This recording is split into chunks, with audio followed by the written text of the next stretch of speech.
끝까지 보면 도움이 되는 마준마 TV입니다. 우리가 살면서 매일은 아니지만 꼭 필요할 때 방문하게 되는 곳 중에 하나가 병원입니다. 가벼운 감기 증상으로 방문해서 약 처방을 받기도 하고 몸에 불편한 부분들을 검사하고 시술이나 수술 등의 과정을 거쳐서 건강을 회복하기도 합니다. 건강한 삶을 위해서 병원을 통한 치료가 꼭 필요한 부분이 있지만 병원 치료를 하고 발생하는 병원비에 대한 부담은 적지 않습니다. 특히 시술이나 수술에 대한 비용도 부담이 크지만 시술과 수술 이전에 시행하는 다양한 검사 비용도 만만치 않은데요. 오늘은 반드시 알아야 하는 정말 중요한 정보에 대해서 안내 드릴게요. 11월부터 이것 모르고 진료 보면 검사비 폭탄 맞습니다. 관련 내용이 궁금하신 분들은 오늘 영상을 통해서 꼭 확인해 보시길 바랍니다. 그럼 오늘도 끝까지 봐주세요. 병원을 가는 분들이 꼭 함께 알아두셔야 하는 정보 먼저 안내 드릴게요. 오는 10월 25일부터 새롭게 시행되는 내용인데요. 우리나라 건강보험 가입자 중 78% 분들이 공통적으로 갖고 있는 것이 있습니다. 바로 검사, 시술, 수술 등 갑자기 발생하는 병원비에 대한 부담을 낮추기 위해 매달 일정 금액을 납부하는 실손보험입니다. 실손보험 청구를 하기 위해서 병원에서 필요한 서류를 발급받고 보험사로 제출하곤 합니다. 그런데 일일이 서류를 발급받는 일이 번거로울 때도 있고 깜빡하고 병원에 다시 방문해야 할 때 시간을 낼 수 없어서 난감할 때도 있습니다. 미루다가 청구를 포기하는 분들도 많이 계시다고 합니다. 특히 고령층 분들이나 취약계층 분들은 이런 점들이 어려우실 수 있는데요. 10월 25일부터는 병원에서 진료를 본 후 병원에 직접 요청하시면 보험사로 관련 서류를 보내어 실손보험 청구가 가능해집니다. 병원, 의원, 약국에 요청하면 전송대행 기관을 거쳐서 보험회사로 전자적 청구가 가능해지기 때문입니다. 단 병상이 30개 이상인 중형과 대형 병원을 대상으로 먼저 시행하고 30개 미만의 의원급 의료기관이나 약국의 경우는 내년 10월 25일부터 시행됩니다. 즉 24년 10월 25일부터 병상이 30개 이상인 중형 대형 병원을 방문해서 진료를 보고 실손보험 청구를 원하는 분들의 경우는 병원에 전자적 전송을 요청할 수 있습니다. 전자적 전송으로 모든 시스템이 변경되는 것이 아니라 본인이 요청할 경우 이런 방식으로 청구가 가능해진다는 부분이니 원하시는 방법대로 보험사로 서류를 보내시면 됩니다. 다음은 병원비 관련된 내용입니다. 잘 확인해 보시길 바랍니다. 병원은 규모에 따라서 1차, 2차, 3차로 나눌 수 있습니다. 동네 의원을 자주 이용하시는 분들은 1차 병원을 자주 이용하시는 것이고 종합병원급과 상급 종합병원급은 각각 2차와 3차에 해당됩니다. 병원 규모에 따라서 부담하게 되는 병원비도 조금씩 다를 수 있는데요. 매번 얼마의 비용을 부담했는지 모두 기억하는 것이 조금 어려울 수는 있지만 가끔 이런 경험을 해보신 분들 계실 것 같습니다.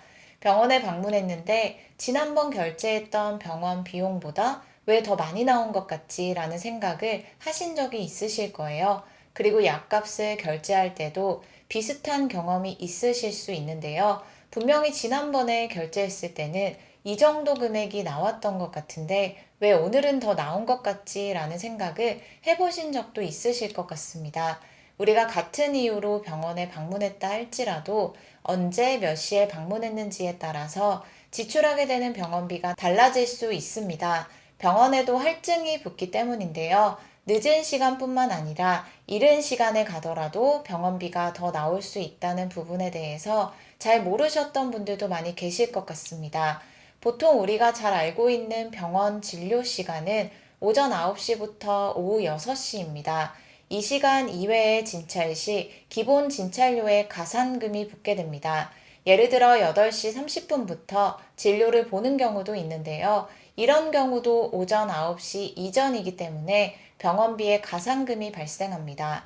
이렇게 병원 할증은 병원마다 조금씩 다를 수는 있지만 보통 30에서 50% 정도 발생됩니다. 주중에 병원 진료가 어려우신 분들의 경우는 토요일에 진료를 볼 때가 있는데요. 토요일의 경우는 오전 9시에서 오후 1시 이외 시간에 진료를 볼 경우에는 할증료가 붙고 의원의 경우는 토요일은 시간과 관계없이 가상금이 발생됩니다. 병원비 전체에 대한 가상금이 아니라 기본 진찰료에만 발생됩니다. 이러한 점들 알고 병원 진료를 보시면 도움이 되실 것 같습니다. 그리고 꼭 알고 있어야 하는 중요한 정보인데요. 우리가 병원에 가서 각종 검사를 할 때가 있습니다.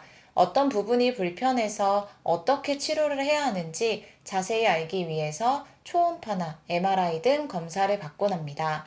건강보험이 적용되는 진료 항목이 아닌 건강보험 혜택이 적용되지 않는 비급여 진료비가 발생되는데요. 비급여 진료비는 정해진 것이 없어 병원마다 발생되는 비용의 차이가 큽니다. 예를 들어 불편한 부위에 초음파를 받았는데 어느 병원에서는 10만 원의 비용이 나오고 또 다른 곳에서는 3만 원의 비용이 나올 수도 있습니다. 하지만 내가 진료를 받고자 하는 비급여 진료 항목에 대한 비용을 병원마다 다 알기란 쉽지 않은데요. 623개 비급여 항목 진료비를 미리 확인할 수 있는 방법이 있습니다. 지역, 의료기관, 규모, 비급여 진료비 항목별로 비급여 진료비가 얼마인지 확인 가능합니다. 상급병 진료, 초음파, 한방, MRI, 치과 등 비급여 진료비 항목을 조회하면 됩니다. 의료기관별로 금액 정보를 확인할 수 있기 때문에 미리 방문하기 전에 비급여 항목 진료비 부분을 확인하신 후 방문하시면 병원비 부담을 낮추시는데 도움이 되실 수 있을 것 같습니다. 병원 이름으로 검색해서 확인할 수도 있고 지역, 비급여 진료비 항목 등으로도 조회 가능합니다. 비급여 항목 조회 방법은 다음과 같습니다. PC의 경우는 건강보험 심사평가원 누리집, 모바일은 건강이음 앱을 통해서 비급여 진료비 정보를 확인할 수 있습니다. 건강보험이 적용되지 않는 항목의 경우 병원비에 대한 부담이 자칫하면 굉장히 클 수 있습니다. 비급여 진료 항목은 정해진 금액이 없기 때문인데요. 비급여 진료를 받기 전에 내가 방문하려는 병원의 비급여 진료 항목 비용을 확인하거나 항목별 병원마다 책정된 비급여 금액을 비교해서 확인해 보시면 도움이 되실 수 있을 것 같습니다. 오늘은 평소에 많은 분들이 부담을 가질 수 있는 병원비 관련된 소식에 대해서 살펴봤습니다. 항상 건강하게 지내서 병원을 방문하지 않으면 좋겠지만 때론 병원의 도움을 받아서 필요한 치료를 받아야 할 때도 있으니 그럴 때 병원마다 다른 비급여 항목에 대한 부분들은 앞서 안내드렸던 건강보험 심사평가원 누리집 또는 건강이음 앱을 통해서 꼭 확인해 보시길 바랍니다. 오늘 영상도 끝까지 봐주셔서 정말 감사합니다. 구독과 좋아요, 알림 설정 꼭 부탁드립니다. 감사합니다.